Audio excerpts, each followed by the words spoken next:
living longer, living healthier, living better than ever before. Welcome to Mountain Pacific's Healthy Living for Life, a weekly series that gives you the information, education, and expert insight you need to become an active participant in today's ever-changing healthcare climate. Here now is today's program host. Doing what we can to stay healthy at any age is important to our quality of life. But when it comes to making healthy changes, knowing where and how to start is not always obvious. Welcome to Healthy Living for Life, a show dedicated to helping you do just that. I'm your host, Beth Brown, and today we're going to talk about some practical ways to embrace a healthier lifestyle. Stay with us. We'll be right back after these messages. Welcome back to Healthy Living for Life. Joining us today is Lori Spearman, who is the Recreation Coordinator with the Casper Recreation Center in Wyoming. And thanks so much for being with us today, Lori. Welcome. Thank you. We appreciate it very much. So as a Recreation Coordinator, I assume you come up with a lot of programs for folks to do to stay healthy. Do those go beyond exercise classes? We offer all kinds of active classes and not so active, but we've offered dance, tennis, golf, swimming, weight training, walking programs. Pickleball is really big right now. Table tennis, martial arts, ice skating, a little bit of everything. And then we have adult sport leagues for basketball, volleyball, and a new kickball. That's a lot. That's awesome. So when you think about programs to help aid with healthy aging, what does that typically include? It's not just about exercising. Healthy aging encompasses physical and emotional and nutritional wellness also. I think it's finding something that you love to do and doing it so it doesn't become a chore or a pain. Right. Yeah, it helps if we like what we're doing. It doesn't feel much like exercise, but let's talk about exercise a little bit. Can you share why someone might want to start exercising, even if it's something they haven't typically done in the past? Exercising is always good. It helps control weight. It can either help you take weight off or maintain a healthy weight. It boosts your mood. It gives you more energy. Combats health conditions and diseases, helps you sleep better, just puts spark back into your sex life, and it can be fun and can be a social thing as well. Okay, awesome. And should we think about exercise in a different way as we get older? Going back to that healthy aging, what should we keep in mind about exercise as we age? As we age, our bodies you lose muscle mass, you lose some of your balance, flexibility. You can your stamina and energy can decline. So that just means you should exercise even more. It's more important. Starting with a routine, you should check with your doctors, and you should do some warm-up exercises instead of just going full force into like running on a treadmill or something. You should work up to it gradually. It's not necessarily more difficult as we age. You just have to go into it a little bit differently and go at your pace. So if someone is looking for a class that is specifically geared towards seniors, what does that mean? What does it mean for a class to be a senior fitness class? Senior fitness classes are usually more low impact. They don't do a lot of jumping, which is hard on your knees. So it's a more just keeping you move a lot. They work on balance and flexibility a little bit more. And they usually show modifications for people who have had injuries, or if they have a limited area of motion that they can't keep up with other things. It's just good to have an idea of how to modify the exercise to fit you. And for those people who are maybe looking at a fitness class that isn't necessarily geared towards seniors, what's your advice there? Is that okay? Are there benefits or risks? Can you speak to that a little bit? I think you can join just about any exercise class. You just have to remember to modify, pace yourself. It's great for younger people to see seniors out there being active, and it's great for the seniors to have a little bit of competition there, or they might put a little more effort into their workout if there's some younger people in the class. You just have to remember you can go at a slower pace. You don't have to jump up and down for the exercise to be effective. Okay, great. How about for those of us who may find groups or classes a little on the intimidating side? What are our options? There's lots of different things you can do. There's swimming as a solo. We have water walking in our lazy river. You can go for a walk. That's one of the basic things you can do. Shoot baskets. Go to a gym and work on the stationary bikes or the treadmills. There's just a lot of things out there that you can research and go into and try. So for people who are trying to become more active, how often should they exercise?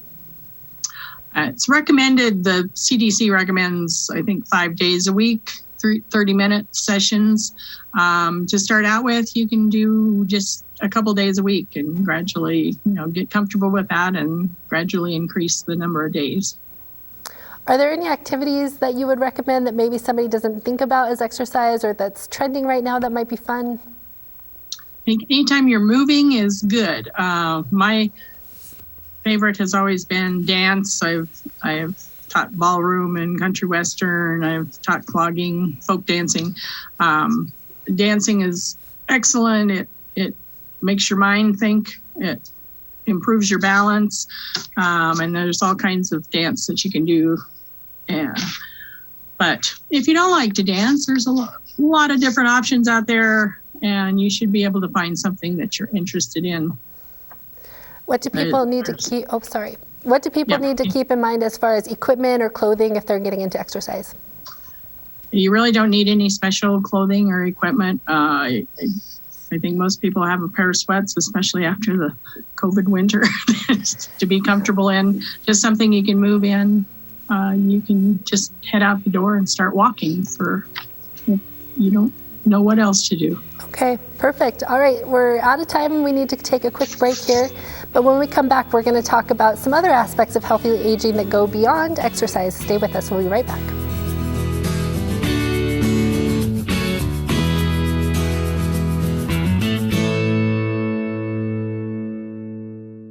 Welcome back to Healthy Living for Life. We're still talking with Lori Spearman, and thanks so much for sticking around and talking to us about healthy aging. So let's talk about some community fitness. We talked about exercises classes a little bit before the break, but for those who are focusing on more traditional exercise classes, that's what we were focusing on before. If somebody wants something a little bit different from that, could you give them some advice on where they could look for something that's different? At the rec center here, we have pickleball, which is similar to tennis. It can be a little bit slower and easier to play, but you play with a wiffle ball instead. We have ballet bar classes, which works on toning more than anything. There's a group weight training class, and again, there's water walking and swimming. You can even join Taekwondo. You don't have to be, young to take Taekwondo classes. It can still benefit you. Tennis is a lifelong sport. Yoga and Tai Chi are great. Zumba, there's always new trends out there that you can find just about anywhere. Okay, great. And are there certain exercises that you think are better for folks who are getting a little bit older that would support healthy aging? The CDC guidelines for physical fitness is they recommend aerobic fitness and muscle strengthening or strength training. And that's moderate exercise for 30 minutes a day for 5 days a week, and then strength training a couple days. And that's lifting weights, weight-bearing exercises. Yoga is a weight-bearing exercise because you're using your body as the weight bearing part of it. And that you can start out really basic in a chair and still get benefits from it. So. Okay, great. So if someone is looking for a community type class, how would they go about finding either a center like yours or other classes? Where do they turn to find something like that? Well, if you're online, you can do a Google search for exercise classes in my area. I did that yesterday and came up with all kinds of things. The YMCA, the college has classes. There's numerous fitness centers. There's classes online that you can tie into that don't cost any money, and you can do them from your own home. And then the senior center is also a good resource. Great. Okay, perfect. Thank you. And so then I do want to talk a little bit about nutrition, but before we switch gears, any final comments you would mention about exercise? Trying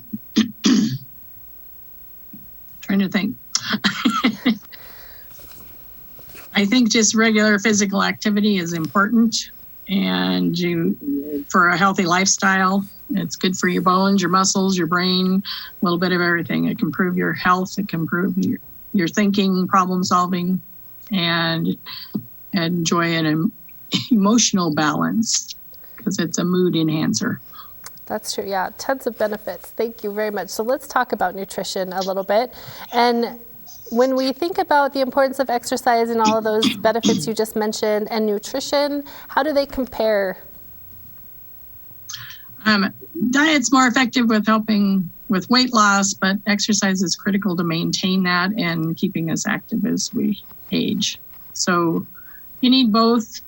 And those that keep their weight off report that they exercise regularly. So it's double duty there. Okay.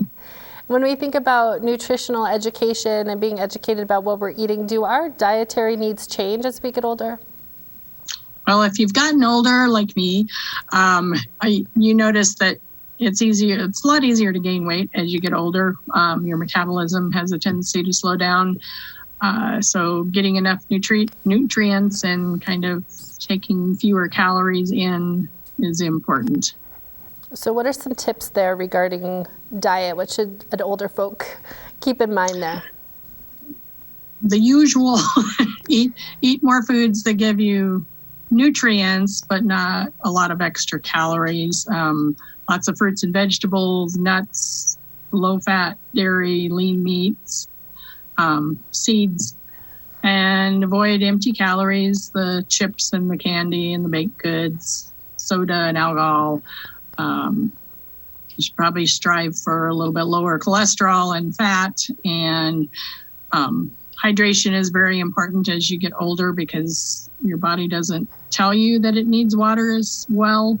So you really need to work to stay hydrated. Oh, that's a really good point. So for people who want to learn more about that, do recreation centers or other community centers offer those kind of classes where they could learn more about nutrition? They do. At this point in time, we don't have any nutrition classes. We have had in the past, but again, there's a lot of resources out there. The county extension offices usually have healthy eating programs, and usually if you do any kind of personal trainers, they'll help you out with that type of stuff too. Okay, great. We're coming up on another break here, Lori, but any final tips about diet or nutrition you want to leave us with? Just keep eating the fruits and vegetables and watch the extra calories or the empty calories. Yeah. Okay, perfect. Thanks so much. We do need You're to welcome. take another break here, but when we come back, we're going to talk about some of the other things that impact us as we age and how we can age in a healthy way. Stay with us. We'll be right back after these messages.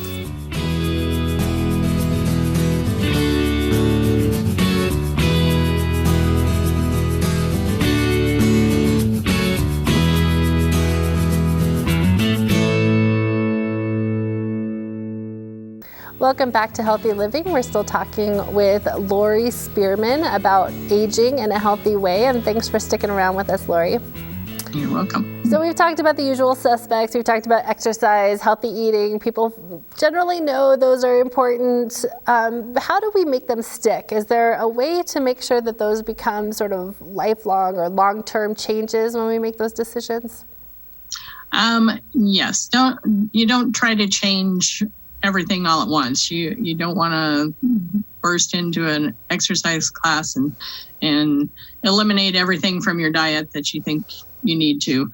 It will be too overwhelming and you're most likely to fail at it. So you want to concentrate on one thing that you want to change at a time. If you want to get more exercise, start with a couple days a week, 30 minutes a day, or even less to start with until it becomes a habit. And then you can start adding in a day here and a day there.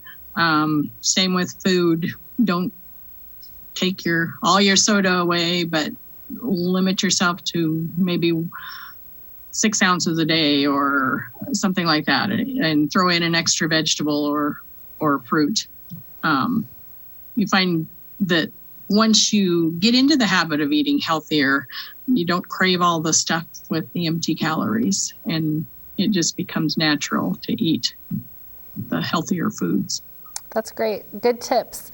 And speaking to that, I know a lot of people decide it's time to make healthy changes because they want to lose weight, and that could be very intimidating. Can you talk to us a little bit about some of those smaller steps we can take for weight loss? I think people want to see results immediately, and it winds up taking a lot longer and is a little bit more work than they're expecting. Again, just takes one thing at a time, one step at a time. You'll see results and feel better, and it'll encourage you to keep taking the healthy steps.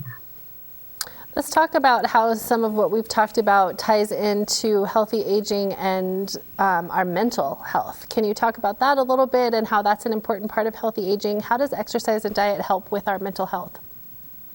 As we pointed out, it improves your mental health, your cognitive ability, it boosts your mood, it improves blood flow throughout the body, and that includes the brain. So, of course, it's going to make you feel better. And let's talk about positivity too, and that mind-body connection. Can you tell us a little bit about that? Keeping an active mind in addition to active body is important, and positive thinking, positive outlook directly influences your physical health. You can reduce stress through reading or solving puzzles. Exercise reduces stress. Socializing is very important. Staying in touch with other people. It leads to a happier, healthier aging. And have you seen that, Lori, as far as folks who are getting happier and healthier? Can you talk about some of what you've seen with people trying new classes or new programs? I have. You see the social end of it too, because they meet new friends, they meet new people, and then they want to come to the class or the activity just to see everybody. There's a lot of studies going on that shows how valuable positive outlook is. And there's a lot of programs online too to help train your brain to think more positive, because like developing healthy habits, you can develop thinking positively. You don't have it. It's just a process, and just like everything else. There's a lot of guided relaxation programs that take stress away, just for relaxing and teaching you how to deal with stress.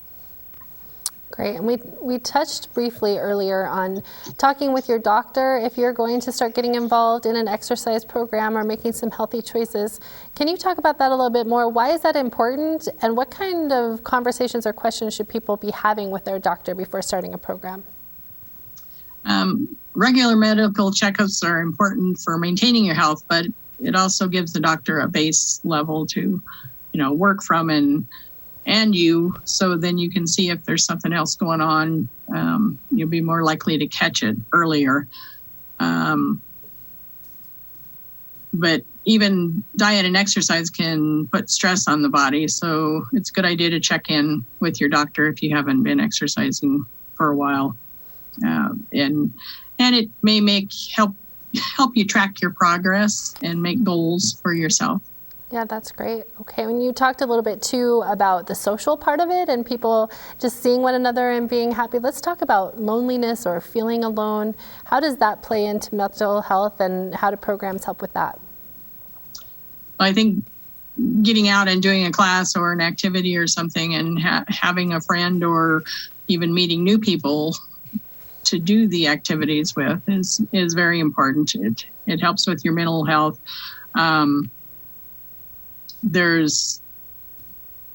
It improves the mood and energy and helps with depression. And if you can't get out, there are a lot of things online, like, the Zoom meetings like we're doing now. They have Zoom exercise classes, and people just get together certain times of the day and do exercises. So they're still interacting with other people without having to get out of their house. Any other benefits you've seen with people just making the effort to stay social? I know there's going to be a lot of studies with people that were isolated during the COVID, but regular contact with friends helps maintain good emotional health and reduces stress, and can also reduce the risk of dementia. Oh yeah, and that's huge. All right, We're about out of time, Lori. Any final thoughts you want to leave us with today? Just don't forget the senior centers, because there's a lot of things going on there. They play cards, they do exercises, and a lot of it is free. So, great. But there's lots of opportunities for getting out and moving. Okay, perfect. Lori, thank you so much for your time and for your great advice and tips today. We really appreciate it. You're welcome. All right, and thank you so much for joining us today. We hope you'll come back and see us again next weekend. Until then, stay fit, stay well, and stay healthy for life with Healthy Living for Life. Have a great week, and we'll see you next weekend. Healthy Living for Life is brought to you by Mountain Pacific Quality Health in partnership with AARP Montana.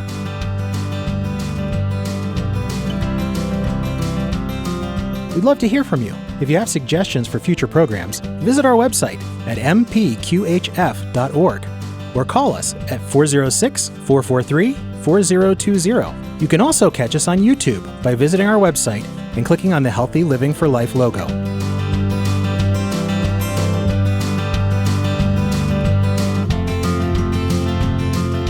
Production facilities provided by Video Express Productions.